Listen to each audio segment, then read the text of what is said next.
2023 Cannes Yachting Festival, and finally I'm able to do a yacht walkthrough video with Nick Burnham, AQUAHOLIC. It's an absolute pleasure, and huge apologies for all the times I've let you down so far. I remember once we were supposed to do a live stream interview and you couldn't make it, so I put your photograph on my community tab. I remember it, and everybody thought I'd died. Everybody thought you died. Because I said bad news, and it was like, no, what's happened? Yeah, what was it? I think it was Mark Twain who said, reports of my death have been exaggerated. That's right. Thankfully. Yeah. So we're here to look at a Canados 143. It's the largest one in their range. It's a new model, and I wanted to film something special with you. Yeah, well, you've certainly done that. And I took a look yesterday very, very quickly, but we're going to kind of discover it together. Yeah, absolutely. I had a quick look in the cockpit, and that's as far as I've been, which is why I came to meet you. So this is very much a voyage of discovery for me. Yes. I'm looking forward to it. I'm looking forward to it too. After you, Nick. Oh, you're very Lead the kind. way. Thank you very much. So this is an unusual yacht, and I'll tell you why, what I've learnt so far.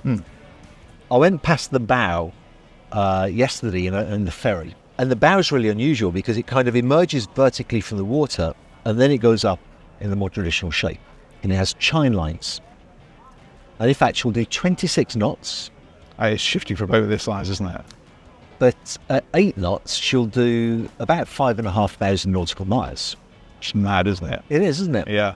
And she's got the look of an explorer yacht. Yeah. Except for where you'd expect to see a huge boat, there's all of this Space. the space. Massive space. So I think this is becoming more important to people, isn't it? I'm seeing this more and more, that people are focusing now on the outside of the boat. And it does make total sense, especially with a boat of this size where you've still got massive of space for the interior. But to have a really huge, I mean, it's like a party zone, isn't it? Absolutely, a beautiful jacuzzi there. Yeah. If you were doing an AQUAHOLIC tour, what would you be looking at? Oh, storage, probably. Let's have a Other look boring then. things. I'll Here's let one. you- Oh, we should do this is almost like cutting the wedding cake together, isn't it? With both hands on the knife. Oh, look at that for storage. All right, I'm sated now. Let's move on. So you can put the boat hooks. They've got mops in there, all kinds of It's fantastic. This is what people tune in to see, isn't it? think it is, with they're each looking at a other multi-million-pound yacht, and we're looking at where the mops are. Let's press on. So this looks like I think they call that a fire pit. Oh, they're great, aren't they? I'd like one of those at home. Yeah. Inside or outside? I think that'd have to be Outside, wouldn't it? yeah, definitely. And- Definitely. TV in here? Yeah, and I'm guessing that you can have this facing either way. Would make sense. Quite a thick one, isn't it? So maybe it's one of those double screen things. Yeah. Or it turns around. Yeah. But so you've got a lovely seating area there. And I think before we move forward, we should just check out the swim platform. Sure. After you. Any comments on this area, Nick? High-low platform, I'm guessing. And that looks like a massive clamshell, doesn't it? So I'm guessing that powers up. And there's probably... Apparently there's a gym in there. Oh, wow. I haven't seen it yet. Yeah. And I'm not sure how to open this up. But, That would be great there, wouldn't it? To be right at water level, looking out across the sea, doing your business. Or on the gym, you know. I just last week I published a video of a reever that has the same system where the swim platform goes down into the water, and I said it emerges into the water, and I had the most abusive comment I have ever. They called me, I won't say the whole word, but a brummy something, because instead of saying submerged, I said emerged into the water.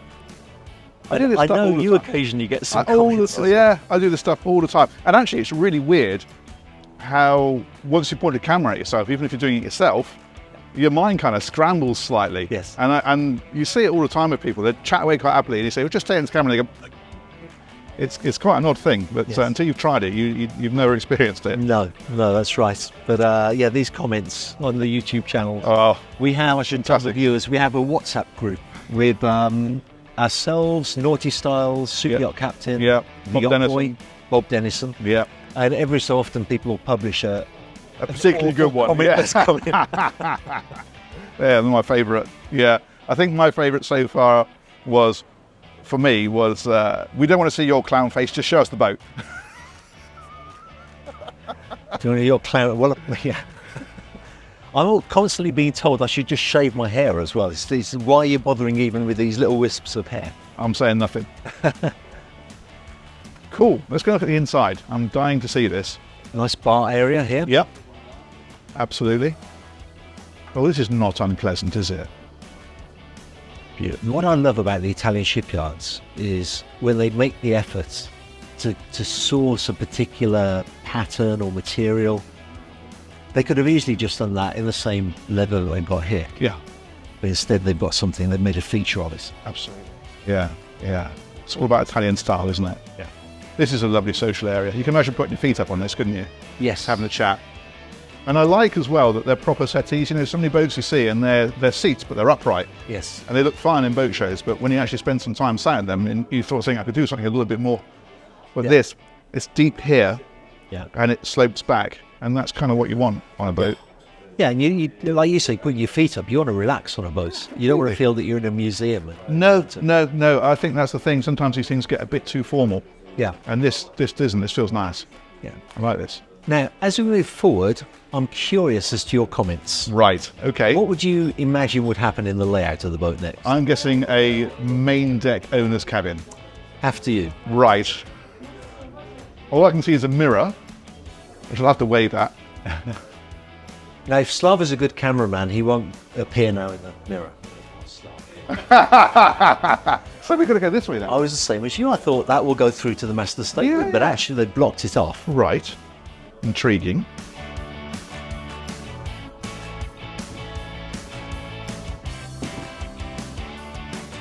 You see, this is what makes you aquaholic. I would have just stepped over that and not even noticed it was there. It's got a precision line. It has a what, sorry? A precision line. Ah. So you recognised it. It's no, I've got absolutely no idea. I'm just trying to look like I know what I'm talking about. Lovely. Nice cabins. Yep. Yep. Oh, I like this wood. That's classy, isn't it? I do like a bit of high gloss. People go, oh, high gloss, it's very dated. I think it's fantastic. You don't want too much of it. You don't have to feel like you're in a sort of a mausoleum, but a bit of high gloss. In fact, it's interesting that what I would consider the more prestigious wood they've used in the bathroom, and what I would consider the more functional wood they've used in the cabin area. You're right. But it does keep this bright and light, doesn't it? And I suppose you don't need the same sensational space when you're in the bathroom. You're usually focused on other activities rather than enjoying the ambient. One would hope. Oh, these are nice. And actually, I think as well, what sometimes not all YouTube viewers understand is that what we see is a reflection of the taste of the owner. This is completely. And you know, that frustrates the hell out of me sometimes. People say, oh, no, I wouldn't have to rub. And I think, well, then don't have that. It's not your boat. You know, and I have actually, when I've had some particularly nasty comments, I try not to bite. I do try not to bite, but occasionally I do. And I have put comments sometimes like, what a shame the owner didn't consult you to find out what you wanted. You know, then he could have done that, couldn't he? That's exactly right. You know, because it is. And not everybody has the same taste. And also, I think different regions have very different tastes. The Americans are different to us in what they enjoy. And then you've got Middle East is different again. They tend to be a little bit more intricate, I suppose. And it's cultural as well as people's age. I think when you get older, you prefer something a bit more classic, perhaps. When you're younger, you want something a bit funkier.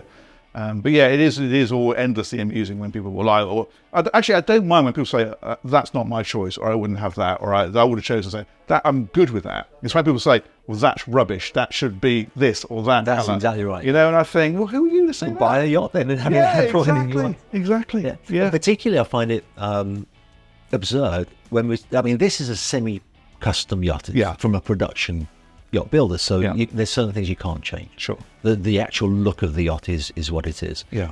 But then when people say, I don't like CRN, I don't like Rossi Navi, because they've seen one of their yachts, which is done by a particular designer, and it could just as easily have been a Luss, or sure, Hamels, or any of these fully custom yacht with fed ship. Yeah. What they're really saying is they don't like that designer's designs. They can't judge the shipyard. No, you're absolutely right. Absolutely right. Good. Well, this is clearly the guest area. Yeah. I like the fact you got someone to tuck yourself away with a good book. That's always important. I like that as well. Yeah. This looks like it could do with a little seat. And actually, if you've got children and grandchildren, and they're very little, that's a nice little spot for the little baby. Stick their for sure crib there. Yeah. Nice. I approve. Good. Onwards. It can be part of the AQUAHOLIC fleet then.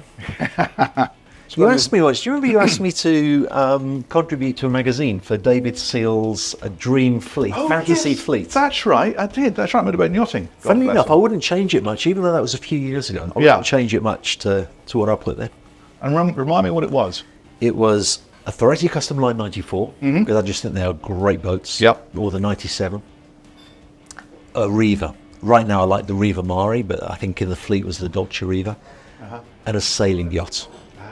Yeah, covering all the bases. I like your style. Absolutely right. Because you gave me a very tight limit on what I could spend as well. I don't remember. It was £5 million. £5 million pounds, wasn't it? Yeah, which is, you know, guy in your league, that's chump change, isn't it? You'd normally spend that on the tender, wouldn't you? Let's be honest. Absolutely.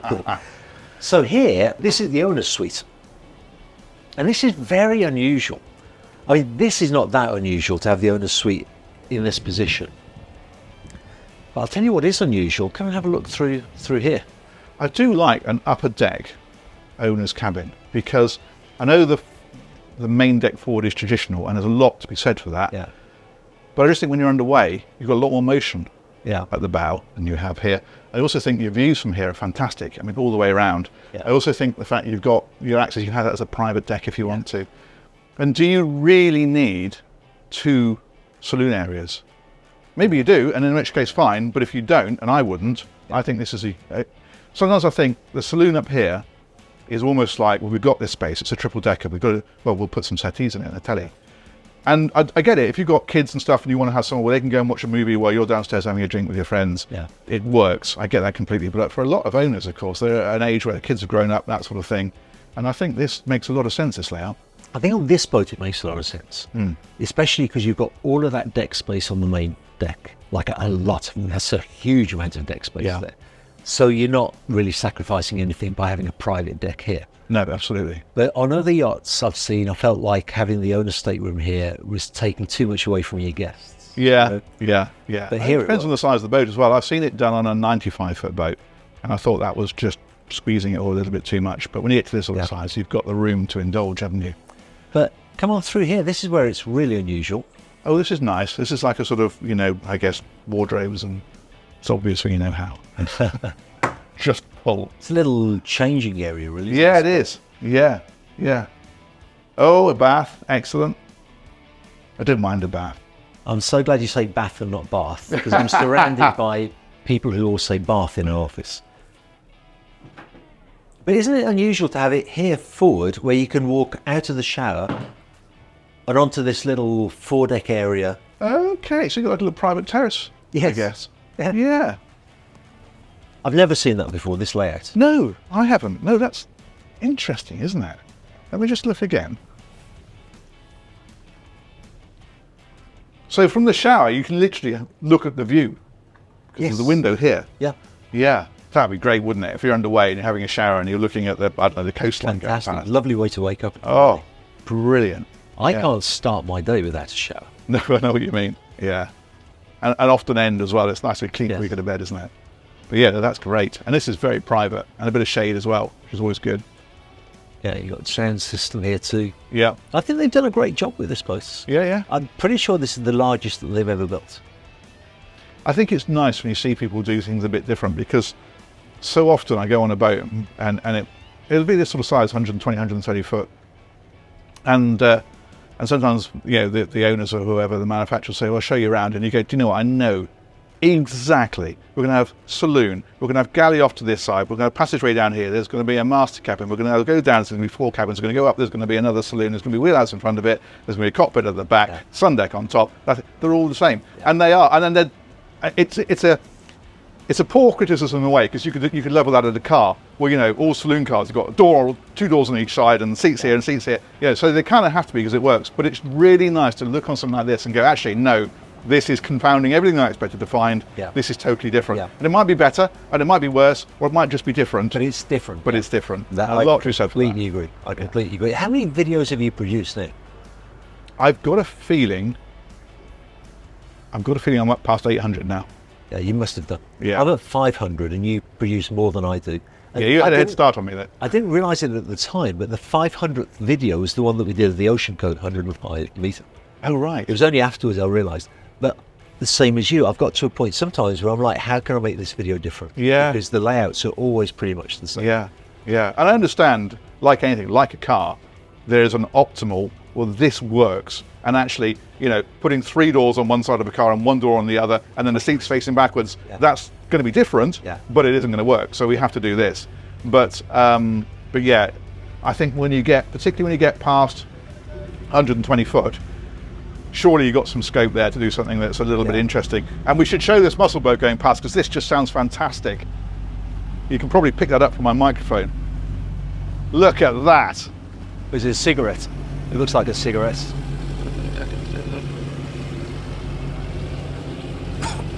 You see, now those boats, that's a perfect example. Those boats really and truly are useless, because you've got 2 seats and then a bench in a 45-foot boat and a sun pad, and all you can do is go, whoa! But, a bit like a Lamborghini, what they do is fantastic, which is look amazing, sound amazing, and give you the thrill ride of your life. Do you know what we should do? We should do a YouTuber poker run. I can see Superyacht Captain, I can see Victoria and Rico getting in for that as well. Definitely. Brilliant. I'm liking this whole cameraman business. I might borrow him for the rest of the show. I'll rent him out to you. Yeah, yeah. I'm wondering what to do with this hand. I feel like I should be walking around like this, pointing at stuff. So I think we should look at the aft deck, the sun deck, and then let's recover the kitchen, the galley area, and finish with the engine room. Yeah, absolutely. Do you want to go up again while we're here? Yes, let's do that. After you. Oh, no, after you. I insist. No, really. Okay. I can't believe how rude he is. Did you see that? So I'm going to let you do a voyage of discovery on this deck. Okay. We've got a bar area here. Give me a little private AQUAHOLIC tour. Okay. Well, this is the bar area. Anything I would say about this is you do some sort of sit here and look at this big bulkhead. I think I'd look at the side. I think the people will twist the seat like that. Yeah, I guess so. Kind of. Yeah. Well, you chat to people, don't you? So you do look sideways. No, that's fair enough. Okay, I'll take all that back. And this looks like a little door that people can go through and serve at. Yes. Otherwise you'd have to sort of pole vault over it, wouldn't you? It would be fun. Okay, let's go around this way. There's a little door here. I also want to see if you know how to open the door. This is going well. Don't worry, I'll edit that out later. Oh, no, I can't. Oh, look at this. Can you take a photo while you're filming? I think you should take a photo of us in the what do they call this, steam room? I guess, yeah, it's like a sort of... so we don't have to sauna strip sort of off, but I do think we need to sit here.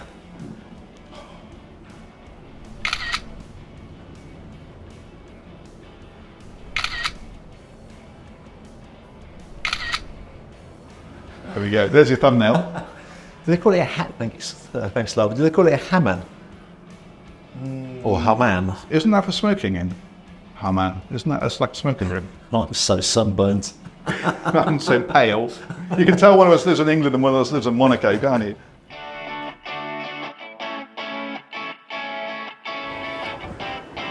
So back down to the owner's deck, and this is like a private terrace, effectively, isn't it? Yeah, absolutely. Yeah, it's nice. I think they'll have a lot of success with this boat. And actually, Michelle was telling me that they're talking to a client who loves the boat, wants a totally different layout. So he's looking at putting actually a submarine on the aft deck, and they're looking at maybe an A-frame to pick it up.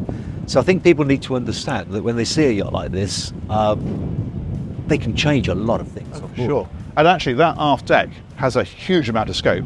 Yeah. You know, big tender like a Boston whaler, or as you say, a submarine, or any of that kind of stuff. There's a lot of space there. It's like having a super yacht pickup truck. But yeah, that's exactly right. I hadn't thought of it that way. Yeah. And I probably wouldn't market it that way. Okay. Well, you're the expert. But what's the famous Ford that all the billionaires have? An F100, is it? F-150, I think. So this is like the F-150 of the sea. Of super yachts, yeah. I'm sure it'll go down well. So let's retrace our steps. Yeah. This time going to the port side. Perfect. By the way, this is Yarrick. Hi. How you doing? I'm good. Thank you. Nice to meet you. Nice to meet you. Actually, we met last year, I guess. Yes, that's right. Yeah. Before. Yeah. Fantastic. Let's keep going. Yep. And again. And we've got seating for Everybody. Have you ever been on boats where they've got sleeping for 10 and a dining room table for 8? Yes. It looks good. People always pick up on it. Don't Yeah, they? they do. So they call this a butler's pantry, I think, don't they? Yeah. Can we just very quickly film in here just to show the space? Yes. But you can stay here. It's No worries, it's just a bit of a mess. We just That's all the drinks. fine. most of the videos that we do, we show the galley all perfect and in pristine condition. But the reality is, it's a working area of the yacht. So right Very now much. they've got lots of drinks, storage, all the work surfaces being used. But it's a cool little galley, isn't it? Yeah. Thank you very much. Thank you. Mila. Melee. Mila. I knew that you'd pick up on that. I'm pretty... I've got But- so much stick about that. By the way, I had a comment. Let's go through to the bridge Yes. and I'll tell you about this. So, I had a comment on my YouTube channel saying, "Are you sponsored by Mila? Because they're in all of your videos." I heard about that as well. And then they said, "It's an awful brand. Everything I've had by Mila is broken." And I thought about it, and I had in my apartment in Monaco a Mila oven, and it broke. No way. And they've just replaced it with a Bosch. I was like, "Thank you, I've gone down a little bit there." I did actually contact Mila and say, we do have sponsorship opportunities on the channel. You might be interested. And they said, "Oh, no, we're more of a domestic brand." And I thought, well, you're not. Well, you are, but you're on all these boats. I would have thought being associated with Superyachts. Yeah, you'd think that'd be really good, wouldn't you? It's Good for their brand. They probably just didn't want to spend the money. But they did send me a hat. Oh, that was nice. So, yeah. I was going to, the vlogs that I do, I was going to read that comment out and try and get hold of a Mila t-shirt and Mila cap and Mila stuff. And say, You could have borrowed mine. Absolutely, I'm not a sponsor. This is This is- rather nice, isn't it? I'd say what's interesting here, 3 engine controls. I don't see that very often. You don't. Which leads me to think that when we get down to the engine room, we're going to find 3 engines. It's entirely possible. Having said that, even with 3 engines, you still only normally get 2 controls, and they sync them, don't they? It's quite unusual to see 3 separate controls. Actually, I've never seen it like that. No, I don't think I have. That would be interesting to find out about. I would have to have, you see that little piece there, plastic piece? Yeah. I'd have to have it there as well, so that it matched perfectly. Because at the minute, that doesn't match. You see what I I see mean? what you mean. So- or you could put a little chrome bit there. Yeah, but no, I would like this control to look so it matches, so it's symmetrical. Yes. So I would like to have that little piece there, another one put on there, and then it all, so you'd have one big central thing and then 2 outside ones. Because actually both controls have got a sync button, so I guess you just sync them and then just You probably want one anyway, yeah, absolutely. But no, unusual to see that, definitely. Lots of instrumentation, screens and the like. There you got your radar. Well, I'm guessing that's some GPS that almost looks like it's tied in with Google Maps. or It does, something, doesn't it? You don't often see that, where you see roads and things on it. No, that's right. It's very detailed. And then here you've got all of your parameters. So I'm sure you can see everything from the state of the generators, fuel tanks, Yeah, water yeah. tanks. You can probably see as well if the portholes are open or closed. Yeah. Unusual to see helm seats on a boat of this size as well, because normally they don't bother. And people often get a bit aerated about that and go, "Oh, well, it's terrible, they're making the crew stand up and all that." And actually, as I often explain, it's because on this sort of boat, if you're in harbour, you want to be stood up and looking at what you're doing. As soon as you're out at sea, the autopilot is on. You don't sit and drive it like a car. No, that's right. So nice that it's got helm seats, but a lot of captains actually specify they don't want helm seats because they don't want the crew to be sat there falling asleep when they're on watch. They have that little backrest. Yeah, they do sometimes. You're That- right. That kind of makes sense. Yeah. But at this size boat, that's we're on the cusp of seeing these disappear, aren't we? We get Yeah. much bigger. You just don't see them at all. They look very cool though. They do look good. Yeah. And it's a bit Star Trek with this pod in the middle with the throttle controls. You can give me a full power, Scotty. That sort of thing. Anyway, should we go around the back? Yeah, let's have a look at the bow and then we can make our way down to the engine room. Excellent. I suppose because you've got that massive aft deck, Yeah. then the whole superstructure is kind of shunted forward, hasn't it? Yep. And so the windscreen is really close to the front of the boat, and all that space is back there. Yep. Whereas quite often you get the windscreen further back, so that whole, if you like, centre turret, if Yep. you like, moves back, and you get a big area up here with sunbeds and all that. They've not done this on this. There is a bit of sunbathing up here on the bow, but it's clearly this is more of a working space. Yeah. And do you know why they have a bell? Well, yeah, I mean, the most important thing about the bell is if everything else fails, you can still be found in fog. But you're going to tell me something far more interesting. You're pretty much spot on. I've always wondered, and people keep saying why they got bells, and so I actually asked a skipper once, And he said it's if you're at anchor, you should have a bell so that you can send out a sound signal in fog. Exactly what he's saying. He said the reality is we never ever anchor in fog. Why would you? But that's why they have them. So you're correct in what you're saying. Well, you know as well that back in the day when they used to use the ship's chronometer to navigate, somebody would have to on the hour every hour sound the bell so that people knew that exactly an hour had passed. Exactly. They used to actually measure time, didn't they? So it could be 3 bells or 5 bells or whatever. That's right. Yeah, that's right. Which today a little bit more sophisticated. It is indeed. I'm curious to know what that is where Slava's sitting because it looks like it opens. It looks like it probably opens up. My guess, and it's just a guess, but quite often they'll have a rescue tender up here because this size of boat they normally have to have one, don't they? And they also have to be able to be launched within a certain time frame. I think you're allowed like 7 minutes or something, aren't you? Yeah, I think even less than that. Yeah. They call it the MOB, don't they? The man overboard tender. Yeah, exactly. So you need to have something which in an emergency So there's situation. going to be somewhere a button here, and it probably lifts. Oh no, there's actually a catch. Yeah, there is on this side as well. Yeah. Is that called a dog, by the way? I think it might be a dog catch, yeah, where it kind of, it's like, or a cam catch. They're quite often called a cam catch. They sort of over thing and then clunk down, don't they? What are the ones called that are like a screw that go into a fitting and then you tighten them up into the fitting? Is that a dog? I think it is because I've seen it on portholes where you screw them down, and I think they're called dog. I think they are because I was doing, in fact, the viewers will see this.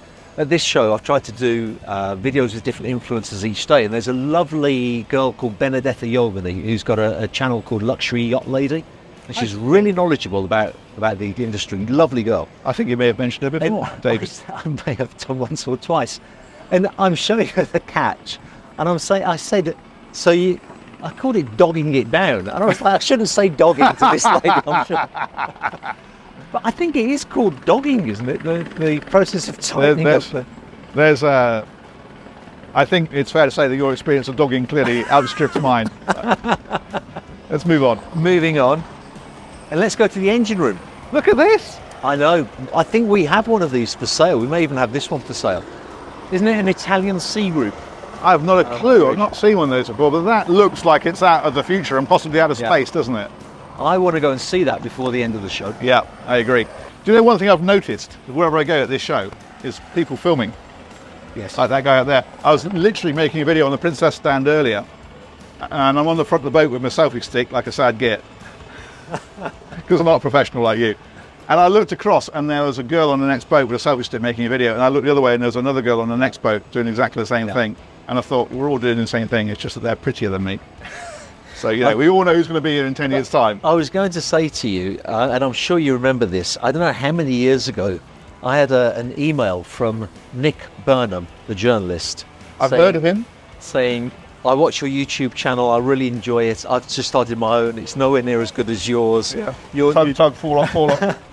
Please take a look at it. And I took a look at it and I thought, oh yeah, that's cool, but there's no way it'll take off. No, it's not going anywhere. Because I thought, in my naivety, that people would only watch high production value videos. But then I watched you, and then we got to know each other, and I watched your channel as it did that. It overtook mine. And I was like, people obviously love the authenticity of feeling like they know you and you're showing them the boat. So it's been a huge success. I get the comment all the time. Quite often people come up to me and they go, "Hey Nick, I love you," all that. And they always say, "I feel like I know you," and sometimes they say, "I feel like you're a friend of mine," even though we've never met. I feel like you're a friend, and they actually then they'll almost sort of approach me like a friend and then feel a little bit embarrassed about it. But it's really, really nice when people feel that way. And definitely the comment I get the most is that people say it's like being shown around a boat by a friend, just going, "Come on, look at this, it's brilliant," Exactly. And I have on occasion tried to become more professional, and it just doesn't work as well as me wandering around with a GoPro pointing at stuff for me. And so it's very gratifying, and I'm very pleased that you enjoy it. It's not slowing up any, is it? So far so good. So down here to the engine room, and the most amazing thing is it has no engines. No, that's fantastic. It uses this new warp drive, doesn't it? No, this is obviously the tender garage. And again, because it's a boat show, they're using this area for storage, but you can actually get up to 6.5 meter tender in here. I have solemnly sworn to my audience that if I fall in whilst filming, I will publish it. And I will. I hope it never happens. I could have given your audience Give them what they treat wanted, there, yeah, a little bit of a exactly. foot. Yeah. So this is just a functional area, isn't it? Nice Yeah. to be able to put a 6.5 litres. That's a good size. That's a brilliant tender. Yeah, this is obviously a beam crane that comes out here to launch it. What would you put in here? Can't go far wrong with the Williams, can you? But then Custodia, I think. Is it Custodia? They make a nice rib, don't they? Yeah. It's got to be a jet, hasn't it? Because of the Yeah, height. exactly. That's the thing. That's always the limiting factor, isn't it? Yeah. Yeah, I think Williams. I think 6.5 is about their biggest model, isn't it? Yeah. It's a nice boat, though. Oh yeah, I did a video of their factory. I was absolutely blown away by the way they work. Interesting thing about Williams, they are the biggest boat manufacturer in the UK by number of boats. You know, you think of over 100 a year they produce. Is it 100 or 1,000? I was going to say, I would think so, because Yeah. Sunseeker and Princess are making over 100. Yeah, so it's got to be 1,000. Yeah, yeah. But it's quite an interesting statistic. It reminds me of another, one of my favourite statistics ever. Who is the largest manufacturer of car tyres in the world? Oh, I would have thought Pirelli Nope. or Michelin. Nope. Lego. Because of the little car tyres they make. clever. Yeah, but it's true. They make more car tyres than all the other ones. And it's just like Williams. You know, you think about the biggest boat builders in the UK and you think Princess and Sunseeker and so on. And of course, those guys making the little boats, churning them out. In terms of numbers, possibly not in terms of turnover or other things you might measure a company by, but in terms of simple products going out the door, yeah. They're super efficient, and the factory is so well organised, so clean. It's just It's impressive, isn't it? Because those guys, it was the classic story of somebody starting in their garage, wasn't it? Or in their Yes. shed in the garden, That's exactly building a great business. So who else did that? Tom Murren, the guy who started Sea Line. He built his first boat, he moulded it in his garage. That was his first one. And I think the company's called Fiber Sport or Fibercraft or something like that. And that developed into Sea Line, which became a big brand. They were for many years in Kidderminster. They close to were where I was indeed. quarter. Exactly right. And now they're all built under the Hansa Group. I think, Yeah, in well, they went Dundee. into receivership, the UK company, didn't they? And then Hansa bought out the name and the designs and other bits and pieces, and have gone from strength to strength, to be fair. So this is rather good. You've got the I would call this the auxiliary room or the pump room. Yep. Your water maker there. Yep. Pair of those. You always get, whenever I go to an engine room, something will go, and I never know what the hell it is. I didn't Sometimes want I'm to say stood anything, next I to thought it. it was you. Sometimes it is. So was that fish and chips you had last night? Yeah. So as we suspected, 3 engines Yeah. and V drives. Yeah, it looks like it, doesn't it? So for the viewers, well, I'm sure some know what V drives are, but for those that don't, if you consider that the stern is that way, but the engines are facing down this way. So what they have is, it's kind of a transmission, isn't it? Yeah, completely. Yes, It goes it's like into a gearbox, transmission, isn't it? a gearbox, and then it's called a V drive because then in the shape of the shafts go down that way.